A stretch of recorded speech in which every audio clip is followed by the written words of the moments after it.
Hello friends, ಇವತ್ತಿನ ಸಂಚಿಕೆಯಲ್ಲಿ ಏನಾಯಿತು ಅಂತ ನೋಡ್ಕೊಂಡು ಬರೋಣ ಬನ್ನಿ. ಪೂರ್ವಿ ನಿನ್ನ ಜೊತೆ ಮಾತಾಡಬೇಕು, ಸ್ವಲ್ಪ ಬಾ ಅಂತಾಳೆ ಪ್ರೇಮ. ಇವಳು ಯಾಕೆ ಬೇಕು ನಿನಗೆ ಅಂತಾರೆ ಮಹೇಶ್ವರಿ. ನಾನು ಅವಳ ಜೊತೆ ಸ್ವಲ್ಪ ಮಾತಾಡಬೇಕು ಅಂತಾಳೆ ಪ್ರೇಮ. ಇವಳ ಹತ್ರ ಏನಿದೆ ನಿನಗೆ ಮಾತಾಡೋಕ್ಕೆ, ಸುಮ್ಮನೆ ಹೋಗ್ತಾ ಇರುವ ಅಷ್ಟೇ ಅಂತಾರೆ ಮಹೇಶ್ವರಿ. ನಾನು ಮೊದಲೇ ಸಿಟ್ಟಲ್ಲಿದ್ದೀನಿ ಅತ್ತೆ, ಇನ್ನಷ್ಟು ಸಿಟ್ಟು ಬರ್ಸ್ಬೇಡಿ, ನಾನು ಅವಳ ಜೊತೆ ಮಾತಾಡಲೇಬೇಕು. ಬಾ ಪೂರ್ವಿ ಅಂತಾಳೆ ಪ್ರೇಮ. ನಾನು ಯಾಕೆ ಬರಬೇಕು, ನಾನು ಬರಲ್ಲ ಅಂತಾಳೆ ಪೂರ್ವಿ. ನೀನು ಬರಲ್ಲ ಅಂದರೂ ಇಲ್ಲಿ ಯಾರೂ ಕೇಳೋರಿಲ್ಲ, ಬಾ ಅಂತ ಪ್ರೇಮ ಅವಳನ್ನು ಹೇಳ್ಕೊಂಡು ಹೋಗ್ತಾಳೆ. ಪ್ರೇಮ ಬಿಡೆ ಅವಳನ್ನು ಅಂತ ಕೂಗ್ತಾರೆ ಮಹೇಶ್ವರಿ. ಯಾಕೆ ನನ್ನ ದರ ಅಂತ ಹೇಳ್ಕೊಂಡು ಬಂದೆ ಅಂತಾಳೆ ಪೂರ್ವಿ. ಸತ್ಯ ಗೊತ್ತಾಗಲೇಬೇಕು ಅಂತಾಳೆ ಪ್ರೇಮ.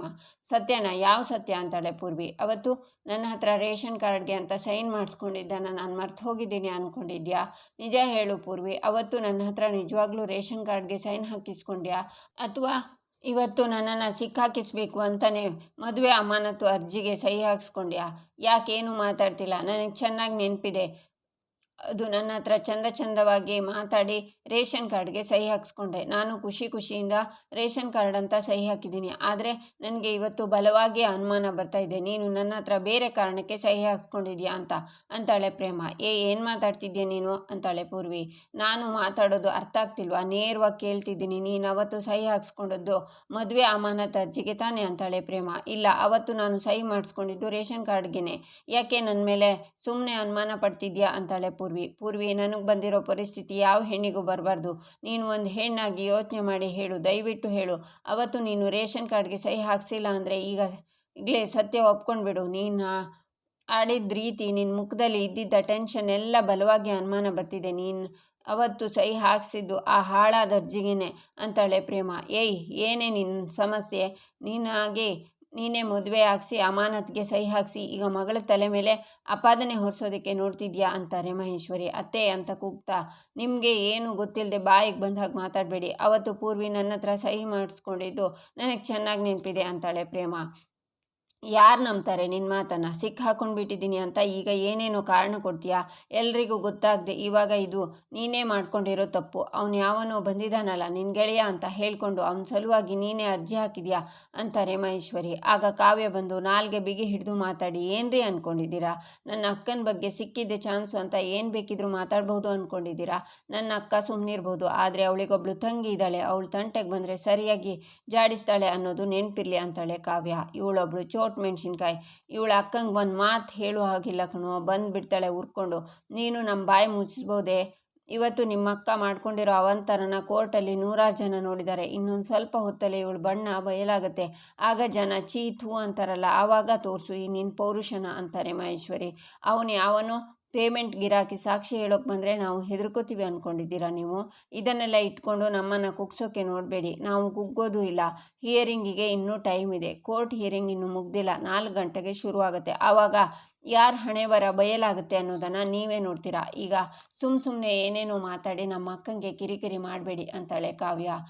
ಕಾವ್ಯ, ದೊಡ್ಡವರು ಚಿಕ್ಕವರು ಅನ್ನೋರು ಏನು ಇಲ್ವಾ ನಿನಗೆ ಅಂತಾನೆ ಕಿಟ್ಟಿ. ದೊಡ್ಡೋರು ಥರ ನಡ್ಕೊಂಡ್ರೇ ಅವ್ರಿಗೆ ಕೊಡೋ ಮರ್ಯಾದೆನ ನಾನು ಕೊಡ್ತೀನಿ. ಇಲ್ಲ ಅಂದರೆ ನಾನು ಹೀಗೆ ಮಾತಾಡೋದು. ಬಾರಕ್ಕ, ಇಂಥವ್ರ ಹತ್ರ ಏನು ಮಾತಾಡೋದು? ಏನು ಚಿಂತೆ ಮಾಡಬೇಡ. ನಾನು ನಮ್ಮ ಲಾಯರ್ ಹತ್ರ ಮಾತಾಡಿದ್ದೀನಿ. ಅವನು ಯಾವನೋ ಬಂದಿದ್ದಾನಲ್ಲ, ಅವನ ಹತ್ರ ಸಾಕ್ಷಿ ಕೇಳ್ತಾರಂತೆ. ಆವಾಗ ಅವನು ಹೇಳ್ತಿರೋದು ಸುಳ್ಳು ಅಂತ ಗೊತ್ತಾಗುತ್ತೆ. ನೀನು ಯೋಚನೆ ಮಾಡಬೇಡ ಅಕ್ಕ, ಇಂಥ ಸುಳ್ಳು ಕೇಸ್ನೆಲ್ಲ ನಿಲ್ಲಲ್ಲ, ಸರಿನಾ? ಸಮಾಧಾನವಾಗಿರು ಬಾ ಅಂತಾಳೆ ಕಾವ್ಯ. ಮತ್ತೆ ಹಿಯರಿಂಗ್ ಶುರು ಆಗುತ್ತೆ. ಮಹಾದೇವ ರಾಮ್ ಫೋನಿಗೆ ಸಿಕ್ಕಿದ್ನ, ಯಾರಿಗೋ ಕೇಳ್ತೀನಿ ಅಂದಿದ್ಯಲ್ಲ ಅಂತಾರೆ ಕಲ್ಯಾಣಿ. ಅವ್ನು ಹೋಗಿರೋ ಕ್ಯಾಂಪ್ ವ್ಯವಸ್ಥೆ ಮಾಡಿರೋರಿಗೆ ಫೋನ್ ಮಾಡಿದ್ದೆ ಕಣವ. ಅವನು ಎಲ್ಲೇ ಇದ್ದರೂ ವಿಷಯ ತಿಳಿಸ್ತೀನಿ, ಇಲ್ಲಿ ಕಳಿಸ್ತೀನಿ ಅಂದವನೇ, ನೋಡೋಣ ಇರು ಅಂತಾನೆ ಮಹಾದೇವ. ಆಗ ಜಡ್ಜ್ ಬರ್ತಾರೆ. ಎಲ್ಲರೂ ಕೈ ಮುಗಿತಾರೆ. ಕೇಸ್ ನಂಬರ್ 724 ದೇವ ಮತ್ತು ಪ್ರೇಮ ಕಟಕಟೆಗೆ ಬನ್ನಿ ಅಂತಾರೆ. ಇಬ್ಬರು ಬಂದು ಕಟಕಟೆಯಲ್ಲಿ ನಿಂತ್ಕೋತಾರೆ. ತಾವು ಮುಂದುವರಿಸಿ ಅಂತಾರೆ ಜಡ್ಜ್. ಆಗ ಲಾಯರ್ ಅನಿತಾ ಅವರು, ಯುವರ್ ಆನರ್, ಸಾಕ್ಷಿಗಾಗಿ ಬಂದಿರೋ ದೇವ ಅವರು ಪ್ರೇಮನ ಪ್ರೀತಿಸ್ತಿದ್ದಾಗಿ ಹೇಳ್ಕೊಂಡಿದ್ದಾರೆ. ಅವರು ಹೇಳ್ತಿರೋದು ಶುದ್ಧ ಸುಳ್ಳು. ಯಾಕಂದರೆ ಪ್ರೇಮ ಅವರನ್ನು ಪ್ರೀತಿಸ್ತಾ ಇರೋದೇ ಆಗಿದ್ರೆ ಅವರನ್ನು ಏನಾದರೂ ಮಾಡಿ ಉಳಿಸ್ಕೊಂಡು ಅವರನ್ನು ಮದುವೆ ಆಗಬಹುದಾಗಿತ್ತಲ್ವಾ? ಇವ್ರು ಹೇಳ್ತಾ ಇದ್ರು ಪ್ರೇಮ ಅವರನ್ನು ಪ್ರೀತಿಸ್ತಿದ್ದೆ ಅಂತ. ಹಾಗಾದರೆ ಪ್ರೇಮ ತಂದೆ ಬೇರೆಯವ್ರ ಜೊತೆಗೆ ಹೇಗೆ ಮದುವೆ ಫಿಕ್ಸ್ ಮಾಡ್ತಾರೆ? 5 ವರ್ಷದಿಂದ ಪ್ರೀತಿ ಮಾಡ್ತಿದ್ದೆ ಅಂತ ಹೇಳಿದವರು ಯಾಕೆ ಅವ್ರ ಪ್ರೀತಿನ ಉಳಿಸ್ಕೊಳ್ಳಿಲ್ಲ? ಹೋಗಿ ಪ್ರೇಮ ಅವ್ರ ತಂದೆ ಸತ್ಯನಾರಾಯಣ ಅವ್ರ ಹತ್ರ ಮಾತಾಡ್ಬೋದಿತ್ತಲ್ವಾ? ಪ್ರೇಮ ಅವ್ರ ತಂದೆ ಹತ್ರ ಮಾತಾಡಿ ಮದುವೆಗೆ ಒಪ್ಪಿಸಬಹುದಾಗಿತ್ತಲ್ವಾ? ಯಾಕೆ ಪ್ರಯತ್ನ ಮಾಡಲಿಲ್ಲ ಅಂತಾರೆ. ಯಾಕಂದರೆ ನನ್ನ ತಡೆದಿದ್ದೆ ಪ್ರೇಮ. ನಾನು ಎಷ್ಟೋ ಸಲ ಹೇಳಿದೆ ಯುವರ್ ಆನರ್, ನಾನು ನಿಮ್ಮ ಮನೆಗೆ ಬರ್ತೀನಿ, ಮಾತಾಡ್ತೀನಿ, ನಿಮ್ಮ ಮನೆಯವರನ್ನು ಒಪ್ಪಿಸ್ತೀನಿ ಅಂತ. ನಾನು ಆಗಲೇ ಹೇಳಿದ ಹಾಗೆ ಅವಳಿಗೆ ಅವಳ ಅಪ್ಪನ ಕಂಡ್ರೆ ತುಂಬ ಭಯ. ಅದಕ್ಕೆ ಅವರ ಅಪ್ಪನ್ನ ಮೀಟ್ ಮಾಡೋಕ್ಕೆ ಯಾವತ್ತೂ ಅವಕಾಶನೇ ಮಾಡಿಕೊಡ್ಲಿಲ್ಲ ಯುವರ್ ಆನರ್ ಅಂತಾನೆ ದೇವ. ಇವ್ರ ಮಾತನ್ನು ಯಾರಾದರೂ ನಂಬೋ ಥರ ಇದೆಯಾ ಯುವರ್ ಆನರ್? ಪ್ರೇಮ ಅವರು 5 ವರ್ಷದಿಂದ ಇವರನ್ನು ಲವ್ ಮಾಡ್ತಿದ್ರಂತೆ. ಅವರ ಅಪ್ಪನ ಒಪ್ಪಿಸೋಕ್ಕಾಗದೆ ಬೇರೆಯವರಿಗೆ ಮದುವೆ ಮಾಡಿ ಕೊಡಲಿ ಅಂತ ಇವರು ಬಿಟ್ಕೊಟ್ರಂತೆ. ದೇವ ಅವರು ಸುಳ್ಳು ಹೇಳ್ತಿದ್ದಾರೆ ಅಂತ ಕ್ಲಿಯರ್ ಆಗಿ ಕಾಣಿಸ್ತಿದೆ ಯುವರ್ ಆನರ್. ಇವ್ರ ಮಾತಲ್ಲಿ ಯಾವುದೇ ಹುರುಳಿಲ್ಲ. ಇವರಿಬ್ಬರು ಲವ್ ಮಾಡ್ತಿದ್ರು ಅನ್ನೋದಕ್ಕೆ ಯಾವ ಸಾಕ್ಷಿನೂ ಇಲ್ಲ ಅಂತಾರೆ ಅನಿತಾ. ದೇವ ಮತ್ತು ಪ್ರೇಮ ಅವರು ಪ್ರೀತಿಸ್ತಿದ್ರು ಅನ್ನೋದಕ್ಕೆ ನನ್ನ ಹತ್ರ ಬಲವಾದ ಸಾಕ್ಷಿ ಇದೆ ಯುವರ್ ಆನರ್ ಅಂತ ಸುಂದರೇಶ್ ದೇವ ಹತ್ರ ಇರೋ ಫೋಟೋಸ್ನ ತಗೊಂಡು ಜಡ್ಜ್ಗೆ ಕೊಡ್ತಾರೆ. ಜಡ್ಜ್ ಅದನ್ನು ನೋಡಿ ಇದನ್ನು ಪ್ರೇಮ ಅವರಿಗೆ ಕೊಡಿ ಅಂತಾರೆ. ಪ್ರೇಮ ಫೋಟೋನ ನೋಡ್ತಾಳೆ. ಪ್ರೇಮ ಫೋಟೋದಲ್ಲಿರೋದು ನೀವೇ ತಾನೇ ಅಂತಾರೆ ಜಡ್ಜ್. ಹೌದು ಸರ್, ಅದು ನನಗೂ ಗೊತ್ತಾಗ್ತಿಲ್ಲ, ಆದರೆ ದೇವರಾಣೆಗೂ ಈ ಮನುಷ್ಯ ಯಾರು ಅಂತಲೇ ನನಗೆ ಗೊತ್ತಿಲ್ಲ ಅಂತಾಳೆ ಪ್ರೇಮ. ಗೊತ್ತಿಲ್ಲದೆ ಇರೋರ ಜೊತೆ ಹೇಗೆ ಫೋಟೋ ತೆಗೆಸ್ಕೊಂಡ್ರಿ ಪ್ರೇಮ ಅವರೇ? ಅದು ಗೊತ್ತಿಲ್ಲದೆ ಇರೋ ಮನುಷ್ಯನ ಜೊತೆ ಅಷ್ಟೊಂದು ಕ್ಲೋಸ್ ಆಗಿ ಫೋಟೋ ತೆಗೆಸ್ಕೊಂಡಿದ್ದೀರಾ ಪ್ರೇಮ ಅವರೇ? ನಾನು ಇವಾಗಲೂ ಹೇಳ್ತಿದ್ದೀನಿ, ದಯವಿಟ್ಟು ಯಾರಿಗೂ ಹೆದರಬೇಡಿ. ಮದುವೆ ಅಮಾನತಿಗೆ ಅರ್ಜಿ ಹಾಕಬೇಕಾಗಿದ್ದ ಧೈರ್ಯ ಇವಾಗ ಇಲ್ಲ. ಇನ್ನೂ ಸ್ವಲ್ಪ ಹೊತ್ತು ಧೈರ್ಯವಾಗಿ ಇದ್ಬಿಡಿ. ನಿಮ್ಮ ಮತ್ತು ರಾಮ್ ಮದುವೆ ಅಮಾನತಾದಮೇಲೆ ನೀವು ಪ್ರೀತಿಸ್ತಾ ಇರೋ ದೇವ್ ಜೊತೆಲಿ ನೀವು ಮದುವೆ ಆಗಬಹುದು ಅಂತಾರೆ ಸುಂದರೇಶ್. ಇಲ್ಲ, ನಾನು ಯಾವ ಅರ್ಜಿಗೂ ಸಹಿ ಹಾಕಿಲ್ಲ. ನನಗೆ ರಾಮ್ ಜೊತೆ ಬದುಕೋಕೆ ಇಷ್ಟ ಇದೆ. ಇಲ್ಲಿ ನಿಂತಿರೋ ಮನುಷ್ಯನ ನಾನು ಯಾವತ್ತೂ ನೋಡೇ ಇಲ್ಲ ಅಂತಾಳೆ ಪ್ರೇಮ. ಯುವರ್ ಆನರ್, ಪ್ರೇಮ ಮತ್ತು ದೇವ ಅವರು ಪ್ರೀತಿಸ್ತಿದ್ದಕ್ಕೆ ಫೋಟೋ ಸಾಕ್ಷಿಯಾಗಿದೆ. ಪ್ರೇಮ ಅವರಿಗೆ ರಾಮ್ ಜೊತೆ ಮದುವೆ ಇಷ್ಟ ಇಲ್ಲ ಅನ್ನೋದಕ್ಕೆ ರಾಮ್ ಮೇಲೆ ಪೊಲೀಸ್ನವರು ಕೇಸ್ ರಿಜಿಸ್ಟರ್ ಮಾಡ್ಕೊಂಡಿರೋ ಸಾಕ್ಷಿ ಇದೆ. ಪ್ರೇಮ ಅವರೇ ಮ್ಯಾರೇಜ್ ಅನಲ್ಮೆಂಟ್ಗೆ ಅರ್ಜಿ ಹಾಕಿದ್ದಾರೆ ಅನ್ನೋದಕ್ಕೆ ಅರ್ಜಿ ಮೇಲೆ ಅವ್ರ ಸಹಿ ಇರೋದೇ ಸಾಕ್ಷಿ. ಇಷ್ಟೆಲ್ಲ ಸಾಕ್ಷಿಗಳು ಇರೋದ್ರಿಂದ ಪ್ರೇಮ ಅವರು ಹಾಕಿರೋ ಅರ್ಜಿನ ಪುರಸ್ಕರಿಸಬೇಕು ಅಂತ ಕೇಳ್ಕೊತಿದ್ದೀನಿ ಯುವರ್ ಆನರ್ ಅಂತಾರೆ ಸುಂದರೇಶ್. ಇನ್ನೂ ಮುಗೀತು ಕಣೋ ಇವಳು ಕತೆ ಅಂತಾರೆ ಮಹೇಶ್ವರಿ. ಎಲ್ಲ ಸಾಕ್ಷಿನೂ ಪ್ರೇಮ ವಿರುದ್ಧವಾಗೇ ಇದೆ ಅಮ್ಮ.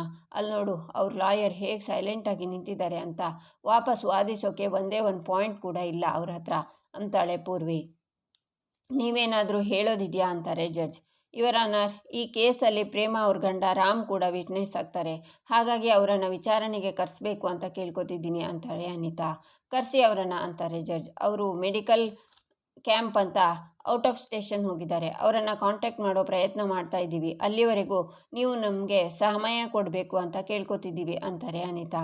ಆಬ್ಜೆಕ್ಷನ್ ಯುವರ್ ಆನರ್, ಈ ಕೇಸ್ ಈಗಲೇ ಫೈನಲ್ ಆಗಿ ಆದರೆ ವಿಕ್ಟಿಮ್ಗೆ ನ್ಯಾಯ ಸಿಗುತ್ತೆ. ಇಲ್ಲ ಅಂದರೆ ಈಗಾಗಲೇ ಹೆದರಿ ತಾವು ಕೊಟ್ಟಿರೋ ಅರ್ಜಿ ವಿರುದ್ಧನೇ ಮಾತಾಡ್ತಿರೋ ಪ್ರೇಮನ ಅವ್ರ ಮನೆಯವರು ಹೆದರಿಸಿ ಬೆದರಿಸಿ ಬ್ರೈನ್ ಮ್ಯಾಶ್ ಮಾಡ್ತಾರೆ.